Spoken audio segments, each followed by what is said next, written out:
जय जोहार संगवारी आपन के बहुत बहुत स्वागत है। संगवारी जैसे कि हम आपन वादा कर रहे हैं कि अपन रोज हमारे छत्तीसगढ़ के अद्भुत ऐतिहासिक प्राकृतिक और राजनीतिक जानकारी देते रहो। तो आज के हमारे नवा वीडियो में अपन जाने मिली हमारे छत्तीसगढ़ के एक अद्भुत राजनीतिक जानकारी। वो है संगवारी हो कि हमारे छत्तीसगढ़ में सर्वाधिक वोट से कौन जीती 2018 के विधानसभा चुनाव में। तो अगर आप जानते हो तो तुरंत कमेंट करो और नहीं जानो तब मैं बताऊँ। तो संगवारी हो हमारे छत्तीसगढ़ में कवर्धा विधानसभा से भारतीय राष्ट्रीय कांग्रेस के मोहम्मद अकबर जी हैं चुनाव जीती से, वो भी 1,36,000 से ज़्यादा वोट ओला मिले थी संगवारी हो।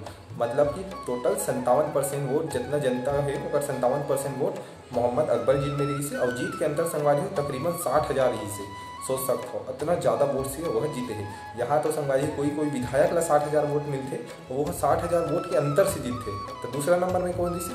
दूसरा नंबर में रही से भारतीय जनता पार्टी के अशोक साहू, जो कि वहाँ के उतना ही वर्तमान विधायक रही से। ओला संगवारी हो मतलब 60,000 वोट कम मिली थी से मोहम्मद अकबर जी से। तो संगवारी हो आप मन कमेंट में ये बताओ कि अभी मोहम्मद अकबर जी जो कि कैबिनेट में मंत्री है तेकर कौन कौन से दायित्व है या कौन कौन से मंत्री